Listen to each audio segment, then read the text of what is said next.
జోహార్ పూలే దంపతులకు జోహార్ జోహార్. పూలే ఆశయాలను సాధిద్దాం సాధిద్దాం సాధిద్దాం పూలే ఆశయాలను సాధిద్దాం సాధిద్దాం సాధిద్దాం పూలే ఆశయాలను సాధిద్దాం సాధిద్దాం. సమాజంలో జరుగుతున్నటువంటి అన్యాయాలను ఎదిరించి ఆ రోజులలో కనీసం చదువుకోవడానికి కాదు కదా, చదువుకుంటే చెవులలో సీసం పోసి నాలుగు పోసేటువంటి పరిస్థితి. ఈ మన ధర్మశాస్త్రం ప్రకారం దీన్ని ఎదిరించి ఆనాడు పోరాటం చేసి పురుషులతో పాటు స్త్రీలకు కూడా విద్య కావాలని చెప్పేసి పోరాటం చేసినటువంటి వారు శ్రీ మహాత్మా జ్యోతిబా పూలే గారు. వారి ఆశయాలను మనం సాధించాలి. వారిని ఇవాళ మనం స్మరించుకోవడం అనేది మన అదృష్టంగా భావించాలి. మన కోసం ఇదే నెలలో పుట్టినటువంటి జ్యోతిబా పూలే గారు కానివ్వండి, డాక్టర్ భీమ్రావ్ రామ్జీ అంబేద్కర్, ఆయన సేవలు, ఆయన చేసినటువంటి సర్వీసు అవన్నీ చూస్తే మనం అసలు ఎంత సేవ చేశారు, ఎంత ఇది చేశారు అనేది మనం వారిని పూజించిన దేవుడి కంటే ఎక్కువ మనకు బడుగు బలహీన వర్గాలకనే అనుకుంటున్నారు. కానీ ఈ బీసీ వాళ్ళకు కూడా మొట్టమొదటిసారి రిజర్వేషన్ ఇచ్చింది డాక్టర్ భీమ్రావ్ రామ్జీ గారు. ఆయన అసలు కాన్స్టిట్యూట్ ఆఫ్ ఇండియా ఈ కాన్స్టిట్యూషన్ రాసే దాంట్లో పోవడానికి అతను ఒక ప్రదేశం నుంచి పోటీ చేస్తే దాన్ని పాకిస్తాన్లో కలిపేశారు. అసలు కాన్స్టిట్యూట్ కమిటీలో వెళ్ళడానికి డాక్టర్ భీమ్రావ్ రామ్జీని రాకుండా చేయడానికి చాలామంది ప్రయత్నం చేశారు. అయినప్పటికీ కూడా అతను రాత్రి పగలు కష్టపడి మన కోసం చివరికి ఒక రాజు యొక్క ప్రోద్బలంతో మహారాష్ట్ర నుంచి గెలిచి ఆయన కాన్స్టిట్యూట్ ఆఫ్ ఇండియాలో కమిటీలో వెళ్ళడం జరిగింది. ఆ విధంగా ఆయన ఆ కమిటీలో 300 మంది ఉన్నారు, కానీ ఎవరు కూడా రాయలేకపోయారు.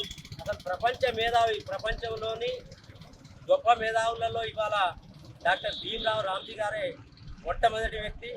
ఆయన అమెరికాలో చదువుకుంటే అమెరికా యూనివర్సిటీలో ఆయన స్టాచ్యూ పెట్టేసి ఆ స్టాచ్యూకి నాలెడ్జ్ ఆఫ్ స్టాచ్యూ అని పెట్టుకున్నారు వాళ్ళు. ఎందుకంటే అతను అంత గొప్పవాడు అనమాట.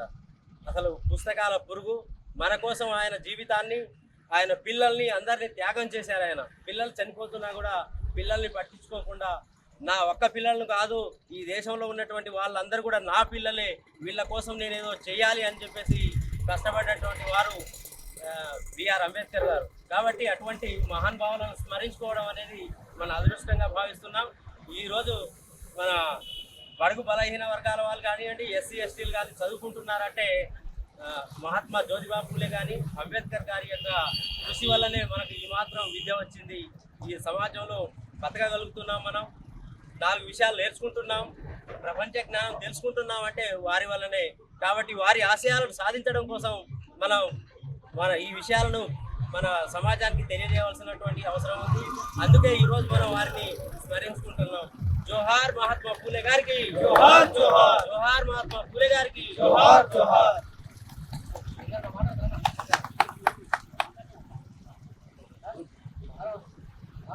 స్థానిక ఉపాధ్యాయ సోదరులకు ధన్యవాదాలు.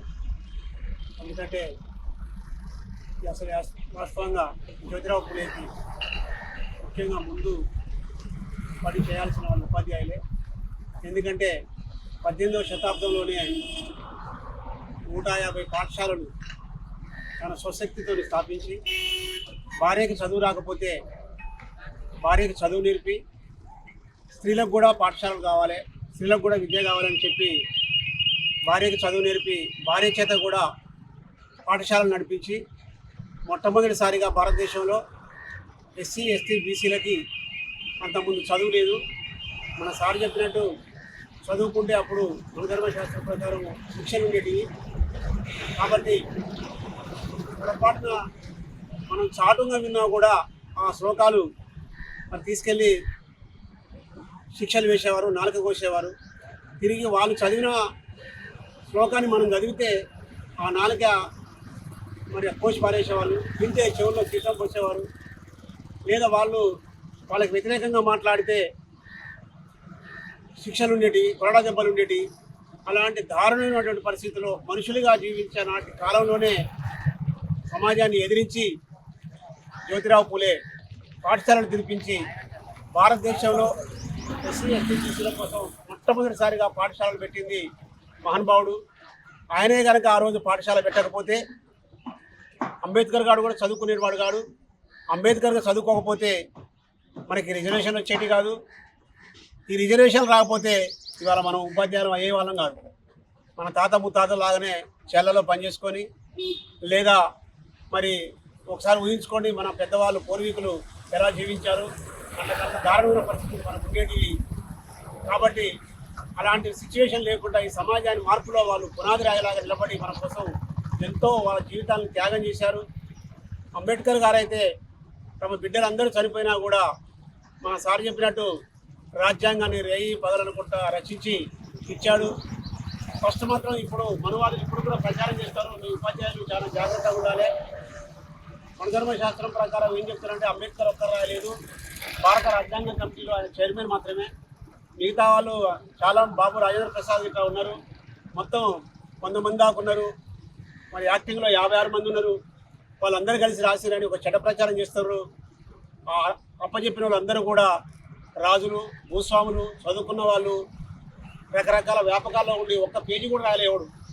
తర్వాత టైం అయిపోతున్నప్పుడు ఏంటి రాజ్యాంగం రాయాల్సిన సమయం అయిపోతుంది, బ్రిటిష్ వాళ్ళు మనకు టైం పెట్టారు, మీరు ఈ దేశాన్ని ఎట్లా పరిపాలించుకుంటున్నా మీరు చెప్పలేకపోతే మీరు స్వతంత్రం ఇవ్వమని చెప్పారు వాళ్ళు.